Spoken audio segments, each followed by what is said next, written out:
Hey y'all, it's Jennifer DeGay with Remax Space Center, and I'm here with the community shout out. And today I'm so excited because I have a fantastic featured guest, and she has quite the resume.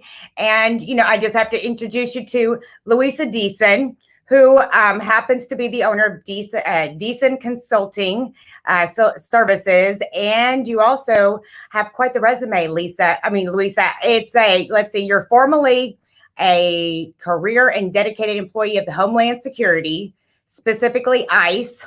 Wow. Immigration and Customs Enforcement. And you spent over 10 years working with U.S. Immigration Services, and after 9/11 ended up working with ICE. So now you own and operate Deason's Consulting Services and have a very effective credit restoration program. And you also offer, I guess, partnerships with nonprofit organizations and help restore credit with their legal team. So that is quite the resume. So, well, thank you. Thank you. You're welcome. So I appreciate you taking the time to come on here because I feel like it's such an important topic. A lot of people right now are very concerned, in light of things that are going on with their credit, and they really want to be armed with the right education. So, you're the perfect person. And of course, I didn't realize how many people that you and I have in common, and everyone I spoke with could not speak. I mean, they couldn't even say any more nice things about you. I mean, you're highly recommended by everyone. So, well, I'm glad to hear that. Yes. Well, it's always great to have a great reputation, and you get that by, providing great service. So that speaks a lot. So I guess tell me a little bit. So how was your time working, for the government? How was that? I'm a former television reporter and anchor. And I worked for Telemundo for many years. And what that did is it opened the doors to start working and handling all of the media relationships and I was basically the press attache for the Immigration Service. I did all the benefits and all the enforcement action PR. And then I joined forces after 9/11 with the Department of Homeland Security. And I worked for ICE, for Immigration and Customs Enforcement. That's also where I met my husband. And so my husband and I have been married 16 years. We have 2 sons. And he's still currently there and will retire in 2 years. And I decided I'd had enough after 11 years and I needed a life and I needed to be my own boss. Right. Well, I can imagine it was probably really stressful after 9/11. It was very, very stressful. Wow. Well, I mean, so you now have, come to the other side and you have 10 years experience and you started your company. I guess you want to maybe kind of give us the background of how came about with starting your own company?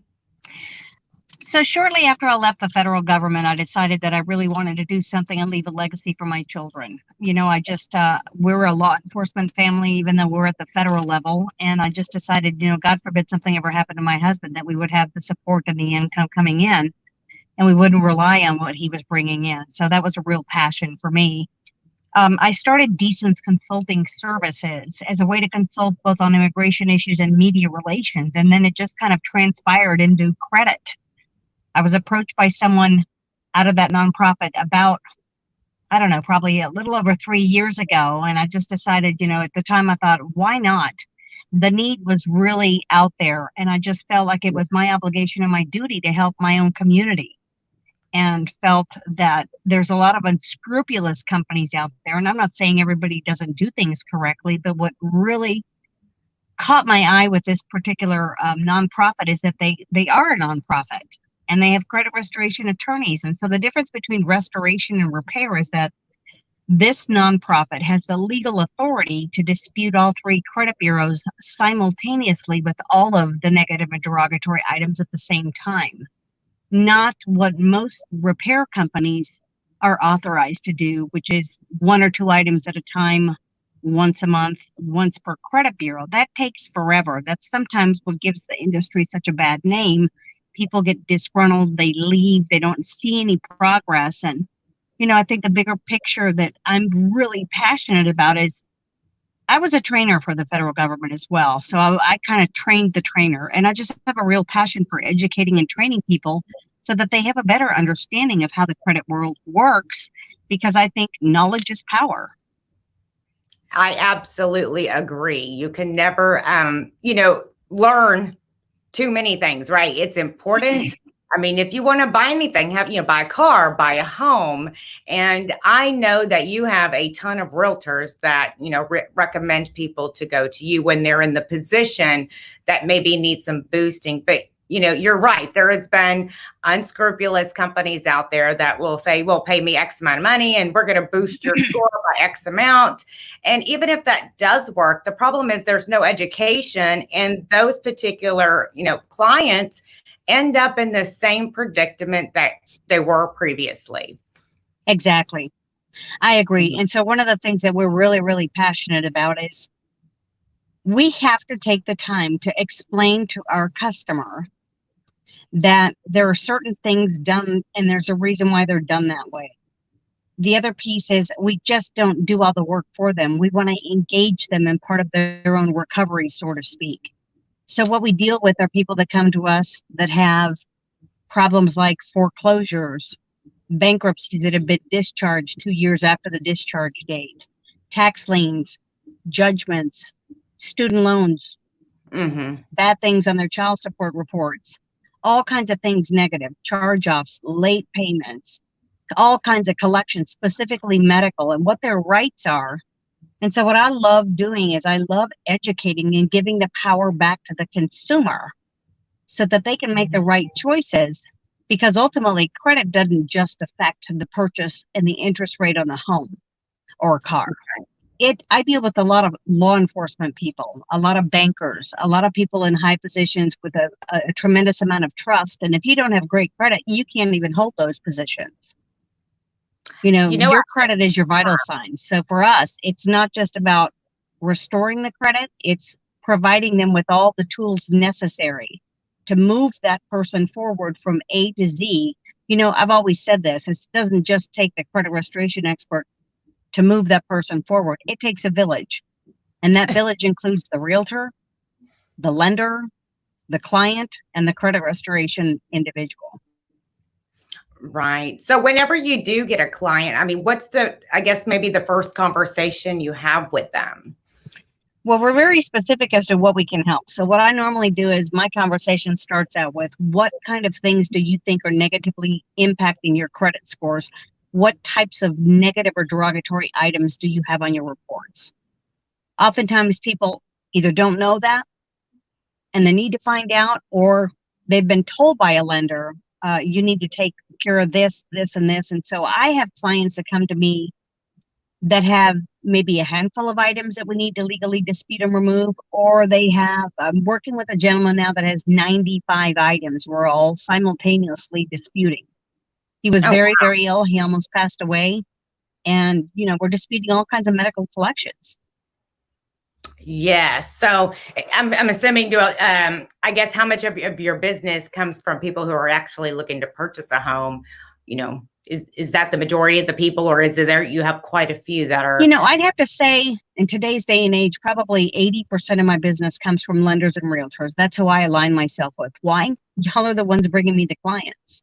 Right. And of course, it's, the American dream, right? Everyone wants to own a home. So that's a biggie. And I guess, whenever you are educating and you're talking to them about their goals, and like you said, trying to figure out what it is that they need, what's the next step? Do they fill out an application? Do they?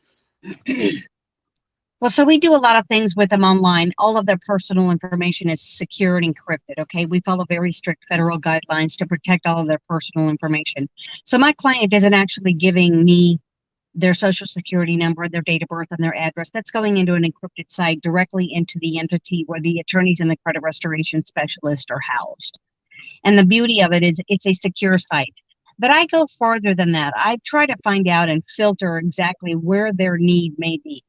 So I may have a customer that calls me and says, I don't have any created credit cards. I don't have any history. I haven't established credit. Okay, well, we offer a secure bank card.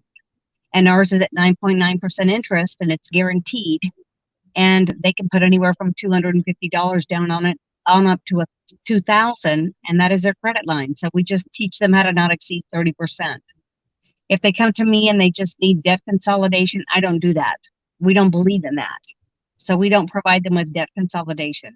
When they enroll into credit restoration, they receive budgeting services, the way to find out exactly how much money they can save long term, how to pay their debt down, exactly to comfortable payments that they can pay every month, and a variety of other services. You know, we know about 81% of people that have bad credit do not even have the documents to protect their own family. They don't have a will or a trust. They don't even have documents such as the powers of attorney for both medical and financial issues. God forbid something happened to them. And so for that reason, it's just a whole encompassing service that will allow them to move forward efficiently, quickly, and, you know, in 6 months or less, or maybe 6 months or longer, get them on track. We don't want them at 680. We want them at 720 or higher. Right. Well, you want to, you know, one, get the best interest you can, especially right now. The interest rates are very low, and that we can save money and keep your credit up. But also, like you said, having the knowledge and the education to go with it to maintain it. So how long does I guess once someone, you know, starts the process and you start to, I guess, dispute, you said attorneys that are there to help you. So I guess maybe can you explain the attorneys and what their roles are exactly? So when I find out that the client has several items to dispute, I want to find out exactly what they are. And I can't give any guarantees about how long the process will take, but I can tell them, generally speaking, you know, if you have late payments, for example, and you have 2 or 3, I mean, to be honest with you, I want them to understand up front that they will be the most difficult items to remove from their credit reports, even harder than a bankruptcy. Wow. So, you know, I have to find out if they have charge-offs, if there's any debt owed, if they have collections, if it's within the statute of limitations of 4 years, you know, can they negotiate that debt down? Now, we train and teach them how to do that. And of course, you know, the other things that we also do is provide them with the information about how the process works. So each dispute, when you fight them under the Fair Credit Reporting Act, once those letters of dispute are sent, and these credit bureaus that are private companies for profit, I don't even know why they have bureau behind them. But what happens is once they receive a formal dispute, they have 30 days to review the validity of what we're fighting off, and another 15 days to respond in writing back to the customer. If they fail to do that, we can then threaten to file a formal complaint against them with the Attorney General. In fact, we've been known to do that. We have been known to sue them. And we do have a case where there was a lady who was awarded $1 million settlement. Wow. So we're not messing around. We're not looking for that Band-Aid. We're coming in like a bull in a china shop, and we're doing the deal, and we're getting it done right the first time. I love it. You're my kind of girl. Yeah. You got to disrupt them. So, you know, to make progress, I mean, you have got to get in there and do it right in order to make a difference. So, yeah, how long like you said, usually they have 30 days to respond. So if they don't respond from there, or do you find that most companies do? Well, you know, we're holding them accountable to a law in which forces them to respond. So if they know that they don't, we could then turn around and say, okay, well, we'll see you in court. And what happens is these credit bureaus would not only then have to disclose the reports for the client we are inquiring about during the dispute, but all other reports to every client they have. And the last thing they ever want to do is open up everything. Right. Because then that's a big, giant investigation. And well, I mean, they'd never finish. Right. So the turnaround of companies responding within 30 days is pretty high then. So I'd have to say that probably from beginning to end, each dispute period takes about 45 to 55 days. And then we regenerate new letters of dispute every 60 days. And it's important to follow that process, because with the ability to dispute all 3 credit bureaus simultaneously with all of the negative and derogative and inaccurate or obsolete items on people's credit reports, you know, we have no reason to bind the customers into a contract. We don't offer contracts because of the way that we're legally allowed to dispute. And so therefore, that's the difference between restoration and repair. Some repair companies don't have a choice but to bind a customer into a long-term contract because all they can do is nickel and dime the customer per item and or just dispute one or two items at a time, once a month, once per credit bureau. Well, that takes forever. That's why people get discouraged. And then when there's no communication or access to their own reports and nobody answers the phone, that even leads to more frustration. So for that reason, we give every client access to their own portal, their own reports, $1 million worth of library on information and education about credit, finances, budgeting, you name it. And we just make sure that we hold their hand and help them get through the process. That is awesome. I love that you have the portal because that's important too for us realtors to know exactly where you are in the process. So we know where to go at the time, where the client is. Sometimes people get, especially nowadays, everyone has, the instant gratification.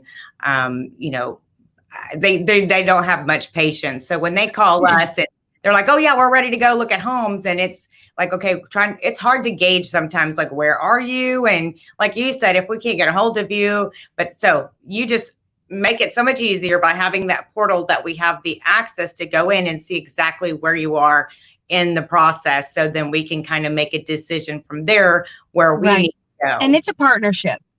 It is a partnership. So I think that's probably one of the most unique things about your program, because I don't think anyone else out there that at least I'm aware of that offers that. No, we don't have any competitors in this market. We've been around for 16 years with an A+ rating with the BBB. Yes, y'all have a fantastic rating. That's I saw that. I didn't see any negative. I saw a lot of positive reviews. So you have helped how many families would you say? I've probably helped well over 400 families. That is awesome. And I now know them all on a personal level. They know they can call me. They've invited me to dinner. They've invited me to pray over me. When you really change the course of someone's life and you have saved them from continuing to rent another 15 or 20 years, I mean, that is truly a game changer. Yes. And that has to feel so good. Because I mean, that's like, you're such a blessing in people's lives, by educating everyone and really seeing them through, the entire process. And so when they reach their goal, that is huge. That is monumental. And I know that that's got to be very rewarding for you. Well, and I've got a lot of big lenders that use us. And, I'm just really, I love what I do. I wouldn't do anything else. Right. That's what makes you good. So, yeah. So how do people pay you? So we will not take cash. We actually ask them to, through that client portal, when they enroll, either submit they can do a credit card, they can do a debit card, or if they don't have a credit card, they can go get a vanilla Visa gift card or an American Express from the CVS and then plug in their monthly payments that way. Now, I will say, I deal with a lot of Hispanics, but what we do with personal credit is all personal credit is always reported onto a Social Security number. So as much as I'd like to help foreign nationals that come here and actually work and are hard workers, if all they have is an ITIN number, I cannot help them restore their personal credit. That's on a business line. That's a different number entirely. Right. But you do help with international businesses and everything, right? Well, on my other side of the business, with a third party owner financing, we deal with a lot of foreign nationals that come in and don't have any credit established. And then, of course, that's another service on the opposite side of the house. But we can help anybody get into any home of their choice, as long as it's not land, no condos, no mobile homes. But if they have a house that they've identified, we have private investors that will help them go ahead and get that purchase made. So they can get any house starting out in between $180,000 up to about $5 million.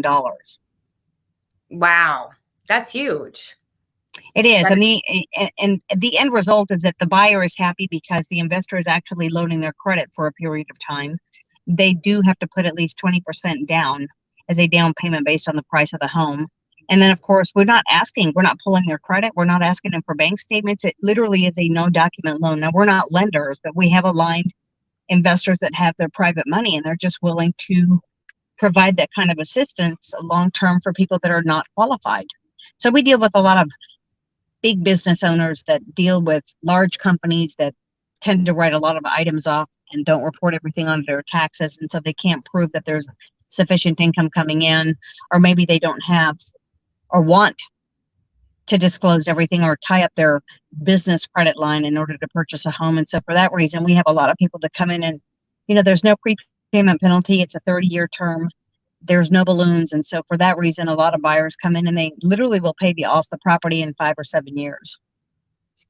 That is awesome. Yes, that's awesome. I'm glad I got to know you, and I'm excited. Actually, we got Michael Miller on here. Michael Miller is actually the one who has introduced Luisa and myself, and I can't say enough great things about Michael. I adore him. He's a fantastic loan officer, as I'm sure you feel the same.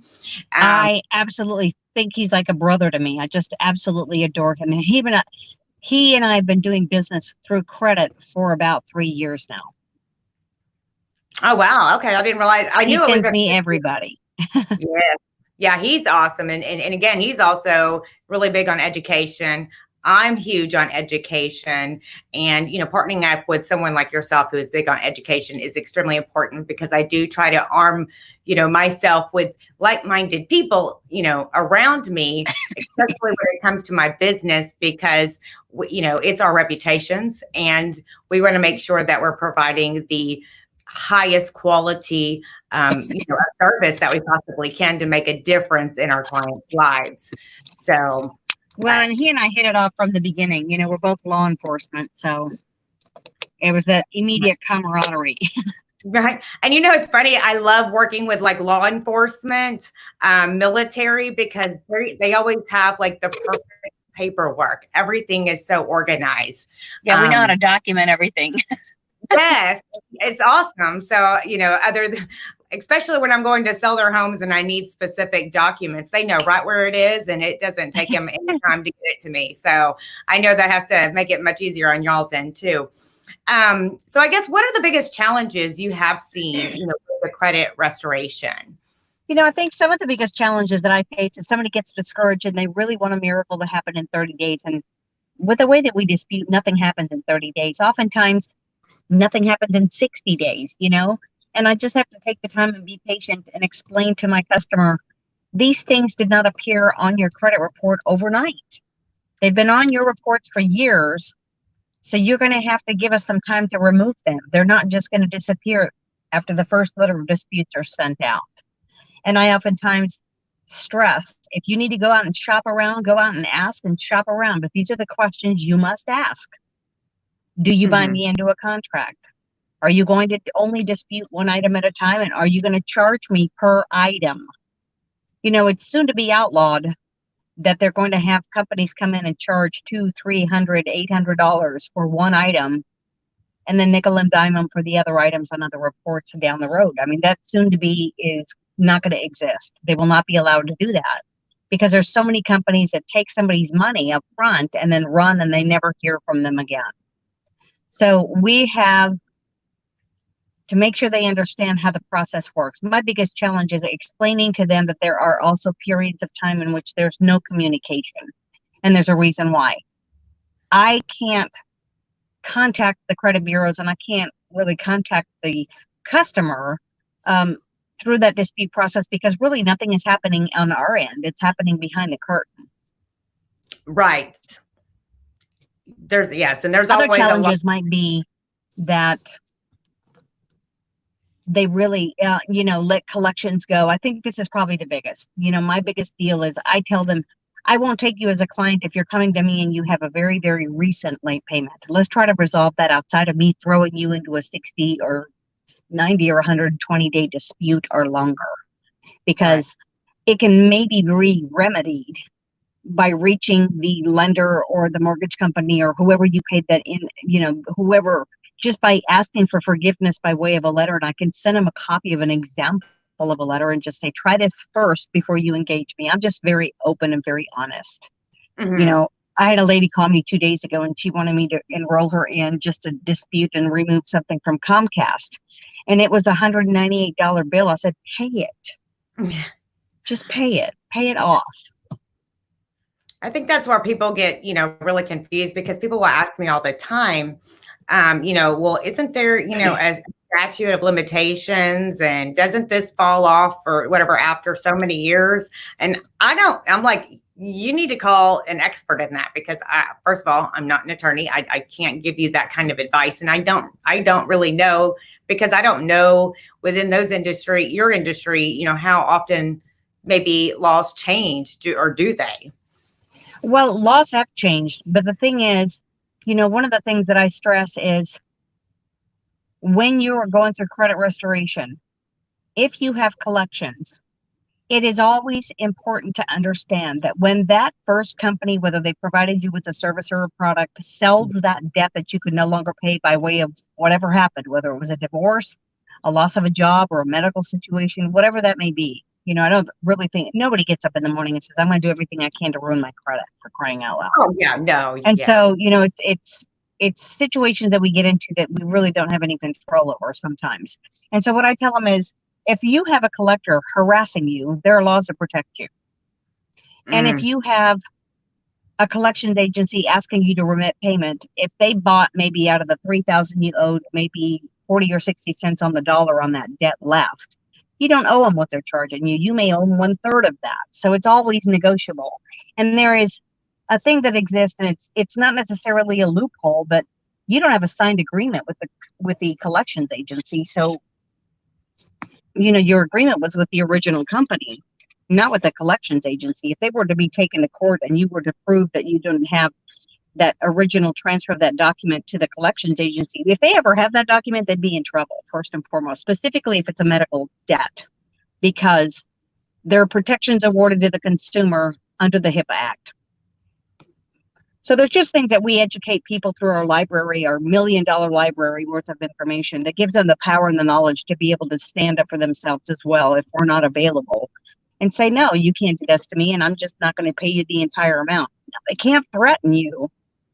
I had a gentleman call me one day and he says, now they're calling my wife and they're threatening her. And I said, well, they can threaten all they want. Now what we need to do is let our attorneys know what it is they're doing. We'll file a lawsuit against them.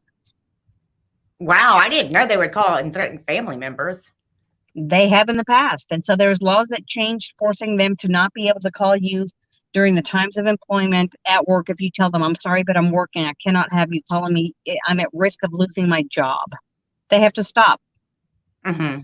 And they can't threaten your life, and they can't do all kinds of things. They have to be cordial. I think that's when things changed. Right. Obviously, that's well, being threatened with anything or by anyone is never a good feeling. So, and of course, when it comes to money and things of that nature, those are sensitive topics for people.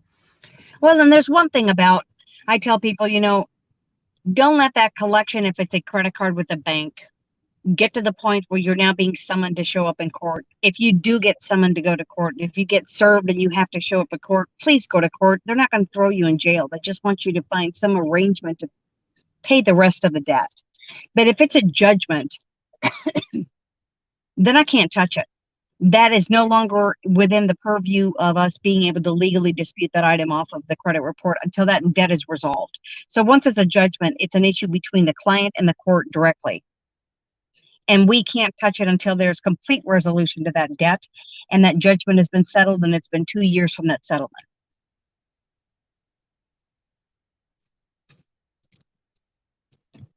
So there's a lot of things we teach our customers to do. And I may be really baby my clients, but I hate to see them get in worse trouble over something.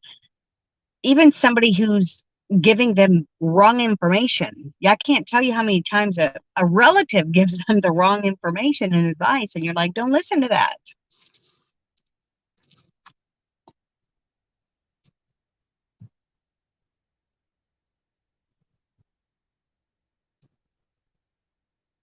Can you hear me?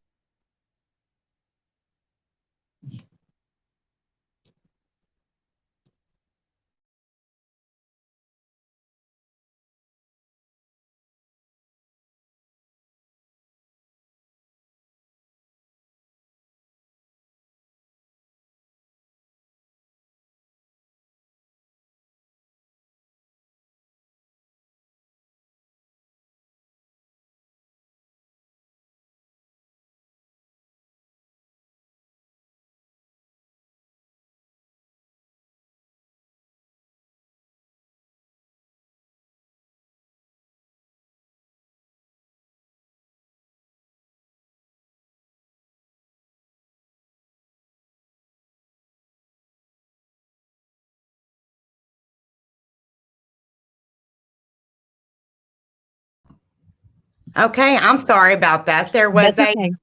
a power surge or so. Anyways, I guess that's things that happen when you're live. You worked for, as an anchor, so you probably had similar experiences, huh? So, but as you were saying, and I apologize, you may have continued explaining things to our audience, but when different people come to you with issues such as, let's just say, child support, because that seems to be pretty common. I've heard people especially come to me and say, well, I have a few issues because of the divorce, which again, I can see where that's pretty common. But here lately, I've had a lot of people talk to me about, like, child support. How does that work? Well, if there is a negative aspect reported onto the child support, let's say it's a late payment, then obviously we're going to try to get that resolved first between the customer and the child support before we throw that into a dispute process where it's going to take 60, 90, or 120 days to try to resolve. If all else fails, then we will dispute it. But the things that we're talking about that can affect a child support issue are late payments.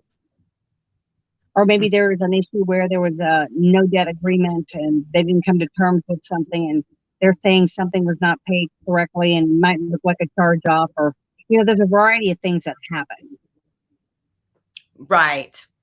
And that's where, I think I've had, a couple of customers in the past that have said that to me where, they're like, I've paid everything, but for some reason they say I owe this. And then when they try to call, whatever the county or the courthouse or whoever they call, they can't always get through or seem to get a good answer. So that's stuff that you obviously can handle.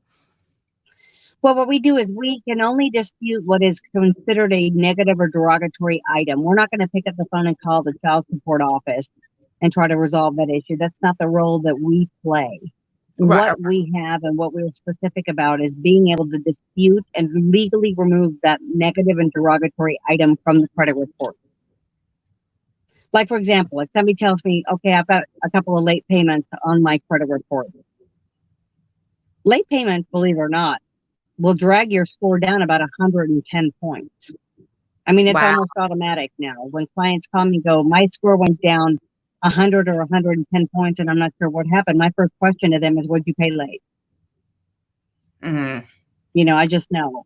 Or my score dropped 40 points. What'd you go buy? Did you go to gallery furniture? Did you buy furniture? I just kind of know what's happening.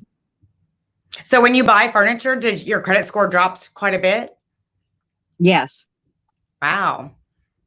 I mean, this had to have been how long did it take you to learn everything there is about credit? I'm kind of a quick learn, and I'm passionate about doing something, I dive in feet first. So I probably learned a great majority of what I do because of people like Mike Miller and his boss and a lot of people that I run in circles with. And I just ask a lot of questions. And probably within the first year of my business, I knew a lot more. Right. Well, that's awesome. I ask a lot of questions. I'm the same way. I mean, I think sometimes I can get on people's nerves because I can ask questions till I'm blue in the face, or maybe the other person's blue in the face. So that's not a bad thing. Yeah, right. I agree. I'm like, if I didn't care, I wouldn't ask. So now we have a lot of people that are at home right now in light of everything that's going on.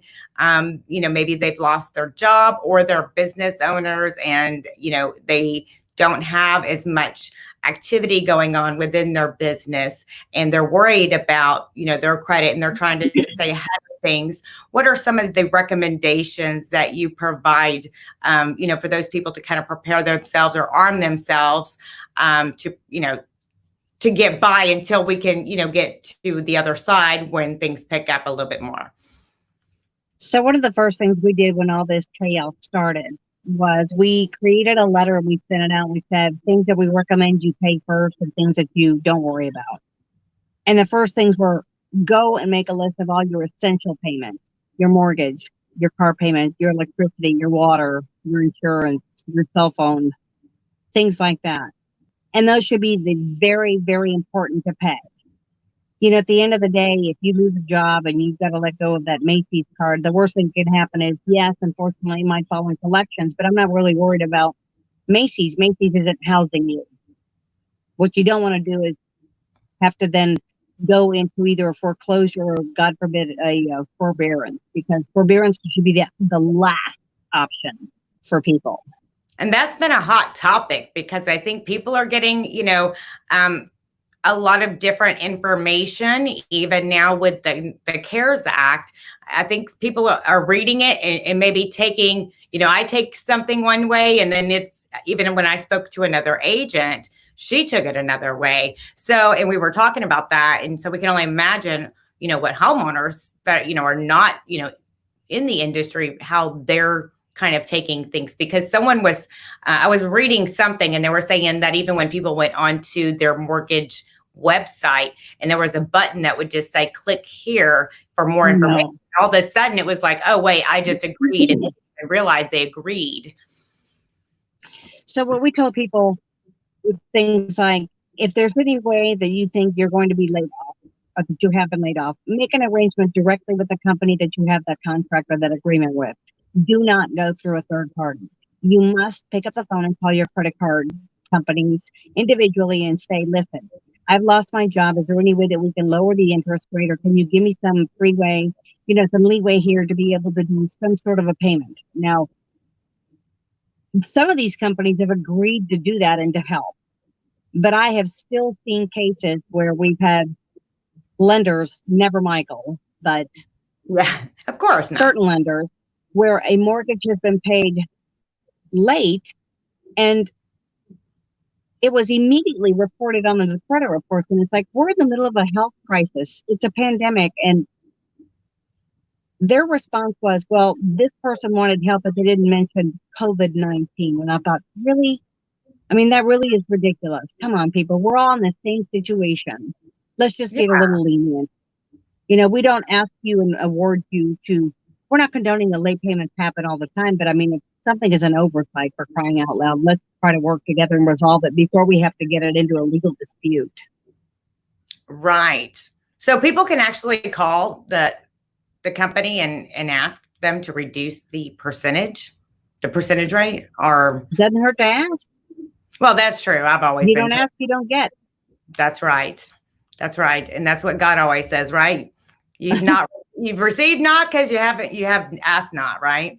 So I guess I never really thought about that too. To go ahead and call, so does that kind of, you just always ask for anyone? I mean, whether it's mortgage, or any kind of credit card, you always just ask them to see if they will reduce the rate.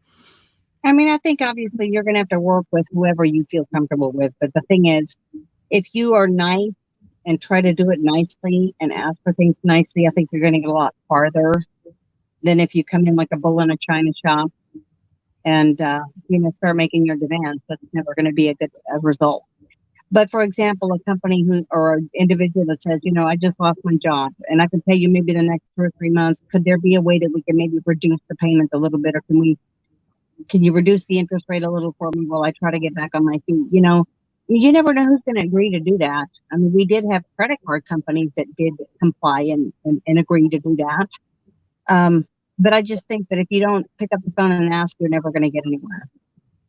Well, it just makes more sense for a company to want to work with, their customers because, in my mind, maybe something is better than nothing. Exactly. Mm-hmm. So we have, some people on here, and y'all just, if you have any questions, please feel free to ask. I have my friend Shannon Higgins here. She's another agent, and she wants to know what, your average turnaround time for services. Well, I think it's going to depend on the amount of items that somebody has, what kind of items they have. I always tell people, time is on your side. So the longer they've been on your reports, the easier it is to remove those items. But if you're talking about a brand new bankruptcy, then obviously it's going to have to resolve itself. The debt will have to be paid. It's going to have to be discharged to the court, and we can't touch it until 2 years after that discharge date. So in essence, it's not necessarily so accurate that they will continue to have to report it for 7 years. Yes, it'll be existing for 7 years, but that doesn't mean that it's going to have to be reported for the next 7 years on your credit reports. We've disputed bankruptcies that have been discharged in 90 days off of people's reports. Wow. That's So I great just to know. think it depends on what it is, how long it's been there. And I think in our world, the other challenge that we have is making sure that people understand everything we do is time sensitive. If we're fighting things legally under the law that protects the consumer and forces these credit bureaus to respond in a timely manner, then you can't send your letters out 2 weeks late. Or you can't hold on to your reports and send them back to our corporate office for our attorneys to review a month later. Everything we do is timed down to the day. Right. Well, that makes sense. I mean, you're holding other people accountable to time frames. So if you want to be able to improve your score, you should at least be able to do that. So one of the things I can say is to be on the safe side. If you come to me with 30 or 40 items to dispute or more, I'm probably guesstimating that it's going to be anywhere from 6 to 12 months or longer. If you have 5 or 6 items, chances are it's going to be less than 6 months. I mean, people can see significant increases to their score within 45 to 60 days, but that doesn't necessarily mean that all the items that need to be removed are being removed completely. Right. Usually the first thing to happen is that anything that's inaccurate and cannot be verified up to 100% is removable. If they spell your name wrong on a report that's on your credit report, they have to legally remove it. If they've flipped the birth date or if they have the wrong address, they have to legally remove that. It's not 100% accurate. Right. And you know what, right now, there's a lot of, well, it's been going on for the last few years, but there's been a lot of fraud. So people really should be paying attention to the reports just because of that, right? And people should order their free reports once a year. And when do you have people that have come to you because of fraud and all the time?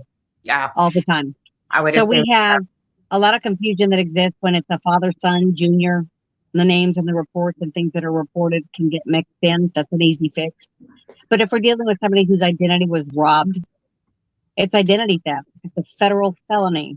So what we ask clients is to go down to their local police department, file a formal complaint, get a report number, and then you send that to our corporate entity, and the attorneys can then start fighting those things under identity fraud. Wow. Yeah. I would just assume that nowadays that's just so prevalent, more than ever. And what I've heard is right now, because of the situation we're in, criminals are always going to try to take advantage during times like this where they maybe think you're distracted. So, well, I tell people you should always know. The first thing I do when I give a credit seminar is I have everybody in the room raise their hand and say, do you happen to know what your credit score is today? And you'd be shocked. And more than half the room that doesn't raise their arm up and go, I have no idea what my credit score is. You should. You should always know what your credit score is. And I'm not talking about relying on Credit Karma. I'm talking about relying with accurate reports that you can get for free once a year. Because what happens is Credit Karma does a helicopter view, not a hard pull.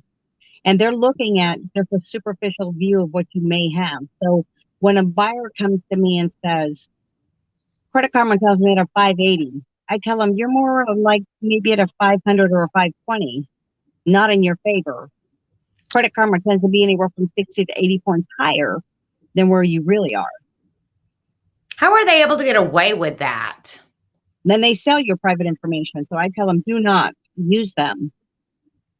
Because they get away with it because they're claiming to be a free service. So they're misleading people, though. I mean, that seems like that would be a deceptive trade act, right? Or that's a violation of the DTPA. I would think so. Yeah. So, wow. So what are some of the things that people can do to, improve their credit score on their own? Okay. So if somebody is not using their credit cards on a regular basis, use them. Don't charge to the max. Don't exceed the max. If your credit line is $10,000, don't exceed $3,000 in purchases and pay them off. Do not do this. Do not pay all your debt because you use the credit card inaccurately and then you decide you're going to just shut it down, because then if you've had that credit card for 10, 15, or 20 years, you now erase the entire history behind that card. So 60%, about 65% of your credit score calculation amounts to what you've had in credit, the lines of credit, and how you've paid it. So if you shut down your credit cards, you're erasing 65% of your score calculation. And recreating history is very, very difficult. Lenders will tell you, I can't have a person who doesn't have at least 2 credit cards open, and they must be not new, but there must be at least 12 months or 18 months of good credit history reported on them before I can even take that into account for the loan. Wow. Yeah, I think a lot of people are under that. Oh, well, I just closed a bunch of credit cards. I had someone a couple of months ago that told me that. I said, no, don't do that. Why didn't you I ask? had She a said, well, dentist that closed his practice and paid off all of his credit card debt. And he said, I meant to call you 2 days ago, but I've gone ahead and closed all my credit cards. I've had them for 30 years. I said, you just put the rope around your own neck. oh my goodness. He erased a history of 35 years on those credit cards, and he absolutely lost the ability to refinance his ranch for a lower rate. This was about a year ago. Wow. Yes. I mean, I think people sometimes, I always tell people, don't assume, because anytime you do assume, it's going to be wrong. It's better to ask, and there's no such thing as a dumb question. So, call myself, call Luisa, we're here to help. I mean, we want to make sure that you are, you are armed yourself with the education to make decisions. I mean, this is your finances. This is important. Like you said, most people that you talk to, they don't have their, medical power of attorneys. They don't have wills. So when you're speaking to these people, do you go ahead and start to suggest these things? They're included in their package. Oh. So what I tell them is, we give them a timeline at what times we think they should start working on those documents. And it's all online, secure. It goes into an iCloud that's encrypted. And, if you don't have those documents, God forbid if somebody passes away and you're not prepared, it's going to be a very, very hard hit financially for that family. Yes. Yes. I mean, and things happen, my dad at 57, ended up with a stroke. We would have never in a million years thought that. So, goodness, I had, the power of attorney in place, but I can't imagine for some people what they would do if, and I'm like, look, yes, you're young. I actually had someone yesterday told me, well, I'm young. And I'm like, and that means nothing is ever promised. Yeah, because you can get hit, or, in a horror, heaven forbid, you can get hit on, in a car accident. And then what? Exactly. Mm-hmm. So that's awesome. I didn't realize that was included in your package. So we give them 12 financial services to bring that whole picture forward. So what else is included in that? So we give them a budgeting service. If they don't know how to create a budget, we're going to help them create a budget, because oftentimes people that live outside their means that get in trouble with credit aren't setting a budget. We also provide them with the access to the attorneys. We provide them with all kinds of letters they can then download and secure that give them examples of how to deal with a late payment issue, how to negotiate debt, a variety and a wealth of information in a library that they have accessible to. They also have the ability to create the will, trust, powers of attorney. They also have a way to pay down debt without closing those trade lines down. So they can plug in their debt, the interest rate, how much they can afford that month, and it will literally lay out how long it'll take them to pay that debt down instead of consolidating. We don't like consolidation companies because what they do is that they take somebody, and I'm not saying all of them, but if a company takes 3 or 4 months to gather all my information and then try to decide what the final payment's going to be on something, and they haven't remitted payments while they're doing that, then if they have accrued late payments with all the companies that they're trying to consolidate the debt with. So now I'm in a worse situation. And then once they negotiate the debt, sometimes it looks like you filed for bankruptcy with the way it can be reported. And so it's like, we don't like that. Use our payoff system to pay your debt down. And if it's in collections, it's also negotiable debt anyway. Right. So I always wonder because, people will say, well, they offered me, if I pay X amount. I never understood that. I thought, well, do they just say that you maybe only paid a portion, but what you're saying is it truly is negotiable. Well, if it's in collections, everything's negotiable. Because remember, the entity that purchased the debt didn't pay but maybe 40 or 60 cents on that dollar. So Right. if I had a debt for $3,000 with Lowe's because I was trying to build a deck outside, and a year later I lose my job, and then I paid maybe half of that, and then they get frustrated, they sell that debt. The original company, once they sell the debt, loses the ability legally to ever come back and charge me that amount. But the collections agency who bought the debt maybe paid 40 or 60 cents on the dollar. So if they try to charge me $2,000 or $1,500, I'm going to say no. If they charge me $1,000, I'm going to say I'll settle for you at $300, and they get mad. But then that's a negotiating point, and you can decide at that point what you're comfortable paying. But we always suggest when they do that, get that collections agency to then report it not only as paid as agreed, but to remove it once it's paid and get a receipt. Right. Yes. In fact, I do have a friend of mine who actually owns, or he started a collection agency company, I guess probably 15 years ago, and they've done very well. But with with him, he also thinks like me, and I'm sure like you, where he really tries to work with people and not go in and attack them. So I know it a little bit different. So he actually has a lot more success because of that. But yeah, when you go in and you're an ogre right out of the gate, you're not going to get very far. No, you got it. Well, you get more with honey, right? Exactly. That's what I tell everybody all the time. So, and I guess like with everything, so you said like on a $10,000 credit card, you shouldn't really max more, or you shouldn't put more than 3,000 on there. So that's really 30% of that allotted credit line. So if you really want to make a difference and start building positive credit, if you have a credit line, don't exceed 30% of that credit line. Mm-hmm. What we tell people when they get a secure bank card with us, this is not a card for you to start, if you're going to build positive credit, for you to go on a shopping spree. It's to use for things that you're already paying, that are already part of your monthly budget. Just change the way you pay it. If you have a cell phone bill that's deducted from your bank account, put it on the credit card. You're going to pay it off anyway. But the advantage is you're still building positive credit with that positive reporting history every month. It's going to help that score go up.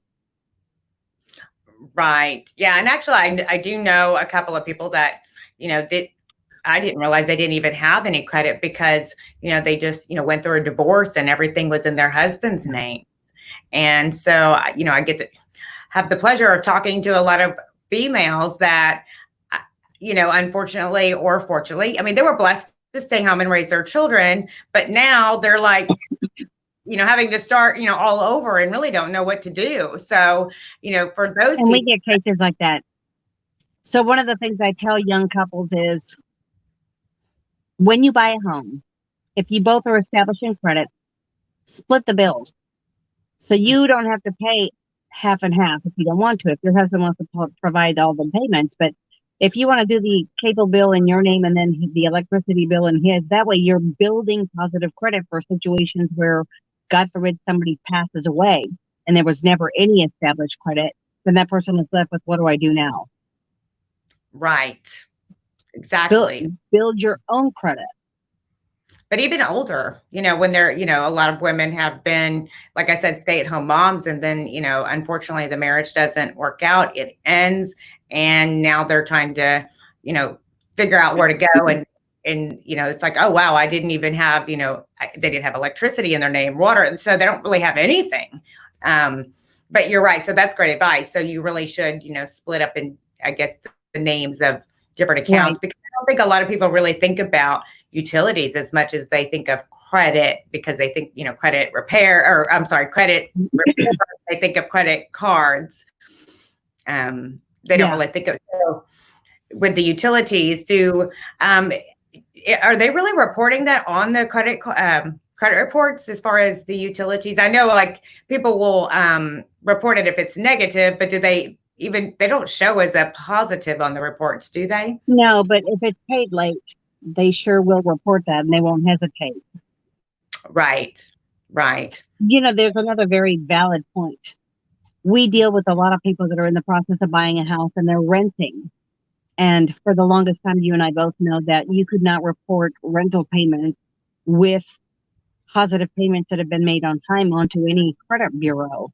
And we have the legal authority through a program called Credit My Rent to be able to go back and help these people that have been renting long term. And so they decide whether they want to do it as a husband wife and go back retroactively 1 or 2 years, or individually 1 or 2 years. And we can actually help them report rent paid on time for that period of time they select for about $175, and it's reported on Equifax and TransUnion. I've seen scores jump up in a period of about 45 days, anywhere from 40 points to about 120 points. Wow. Well, that's really good. It's a very, very effective program. Yes, that is awesome. The so Luisa, do you have a website that if anybody wants to go and look at your report, or I guess all the information about the products and the services you offer? So they can go into my personal website at www.deasonconsultingservices.com. Okay. And I'm going to type this in and share it on the board here. And it's awesome that you are bilingual. Yeah, I speak Spanish fluently. I wish I did. I just know enough to get me in trouble. So that is fantastic. So I definitely, have, oftentimes, people will call me and, there is a language barrier there. So now I know like who to send them to. Any other, I guess, any tips or advice that you want to maybe provide or I would think that in this time now, more than any time, the most important thing is to get into the information that you need from a professional, a reputable professional. There will be a lot of fraud. There'll be a lot of fly-by-night companies being created, a lot of people calling and reaching out without any initial contact, trying to get them to send them a lot of money. And I think that you need to be aware that our services are $188 for the first 30 days and then only $89 a month without a contract. And the days of paying somebody $2,000, $3,000, $5,000, $800 are gone. Wow. So you want to tell them again how much the service is? The service to enroll for the first 30 days is $188.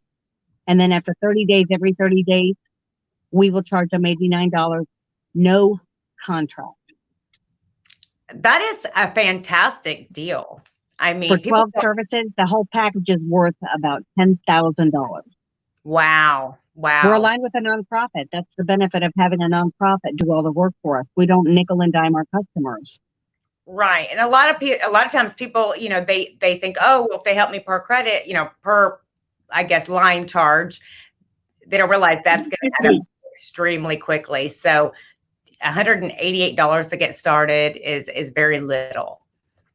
It's really, I've had conversations where somebody says, you mean to tell me that if it takes me 8 months, I'm paying you $800? And I have to put things into perspective and say, would you rather pay on a $200,000 house with a spread of about 100 points difference in our credit report? Would you rather pay the mortgage another $60,000 or $80,000 over the projection of 30 years interest? Or would you rather pay me what it's going to take to fix to restore your credit? Yeah. And then we're having a whole different conversation. Right. There's, I guess you have to sometimes explain logic. But yes. So tell me what's your favorite story of all time with what you do? My favorite story was one of my first customers, and she and her husband were not only victims of Harvey, but they had been renting for 20 years. Beautiful couple. Now, they've been paying close to $1,600 a month for 20 years. They could have purchased 2 homes for what they had paid over that 20-year period. Yes. And she came to me with 47 items to legally dispute and remove. And they range from charge-offs to late payments to collections to just all kinds of things. And she cried and she said, my husband will not support me going through this program. I don't know that I can survive. I don't know that I can go through the program. And I just said, just hold my hand and hang on, and we're going to do this together. And I found myself driving to her house at least every 2 weeks, and we'd look at her reports because she really didn't have access to a computer. And we got her through the program. And in less than 6 months, 47 items were legally removed from her report. And she was crying in her living room. Oh, that's my favorite story. That's sweet. Yeah. So now, do you still stay in touch with them? I think they've since moved, and I have tried to reach out to her. I haven't been able to get a hold of her, but I know that she blessed me as much as I blessed her. I love that. That's fantastic. Yeah. There's always going to be those special stories that we hold near and dear to our hearts because we know what an impact it made, and that you certainly made an impact in their lives, no doubt. So that is awesome. I love that you're doing this. And I know that in the next few months and coming year, you are going to be so busy. You're probably going to have to expand. Are you ready for that? I'm having to do that now. Yeah. Oh, okay. Yeah. So, but it's so important, y'all, to really educate yourself, on credit repair and on your finances. I always think it's such a shame that they really don't focus more and teach you more on finances and starting young, whether in junior high and high school. I think that is the one area that everyone is very weak in for the most part. Especially, coming out of and graduating high school, you need to know, because look at the impact. Oh, I do want to ask you that. What's the impact right now with all of the student loans? Because, they were factored in, as far as the, used to in the past, they kind of looked over your student loans to get you approved for a mortgage, but now they're all factored in. They're factored in, and the problem is if it's federal debt, you can't negotiate it. It will not be forgiven. You have to pay it. If it's a private company, I deal sometimes with a customer that will come to me and they'll say, well, it was a private school, but they're now no longer in existence. Okay, well, we can kind of work with that. But if it's federal debt, it's almost impossible to negotiate. I mean, and our best bet is usually the recommendation is let's get your score and everything else off, removed. And then maybe if you can get a small loan, try to bring those balances down. That's really the only way.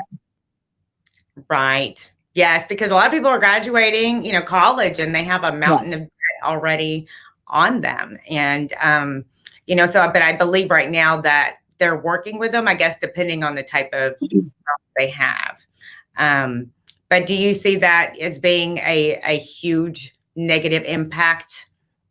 The thing that worries me is the student loans and at the alarming rate and the amount that's owed. But the second thing is, the number one reason why people file for bankruptcy in this country is medical debt. Between the two, I think it's really, people really need to get a hold of it. Right. Wow. There's just so much to learn about, finances and it's always changing. We know with the mortgage industry, especially in the last, 2 months, it changes every day. So I can only imagine how busy you are. Well, and the requirement to also, now you're required to have a higher score. So now we're dealing with a whole group of people that were qualified 60 days ago. And because now the requirements for a higher credit score are in place, they can't qualify. So they were getting ready to close, and now their lenders are calling and saying, you're not qualified now. That's horrifying. It is. But y'all, if this is you, don't let that discourage you, because, you can contact Luisa, go onto her website and, get started, because you could still make it happen. And really think about the fact that you're going to end up with a better interest rate, which is going to save you more money in the long run anyway, which is, smarter. So, that's all. Well, like they always say, work smarter, not harder, right? Yes. So I give that extra money. And our goal is always to educate and teach our consumer I know your lender wants you at a 650 or a 640 or a 680. I want to get you higher than that to buffer that in case something happens. That's right. Yes. And, and again, I appreciate everything that you've taught me now that I can go and share, with some clients and, but again, I hope this really helps everyone that watched, and give them with the education that, if you're in the process or you thought maybe you wanted to buy a home, but you didn't think it was possible because you need to strengthen your credit. Hopefully this helps you decide to call and sign up for the services and she can get you on your way. But even the people that are maybe just trying to understand how credit works, how to raise their score, and not pay off your debt, don't pay it off, keep it open, but keep it, only charge what, so keep it no more than 30% on your card. But there should always be at least a small balance every month, correct, Luisa? Well, it depends on what you're paying interest wise, but what we recommend is if you're going to pay down something, pay it down, but don't close it, or don't pay it completely off and then never charge anything on it again. Right. At least charge some gas or something, go out to eat or something. And it's funny because I have people that are quite wealthy that are in my program because they pay cash for everything. So they said, well, I do a lot of business and I don't know why they're pulling my credit constantly, but the problem is I don't have any credit cards. Well, we need to get you one. You have to every now and then use your credit cards or you become credit invisible. Right. And yes. And unfortunately, you have to have it. It's kind of I call it a necessary evil. Yes. Yeah, it is what it is. So any last minute words, Luisa?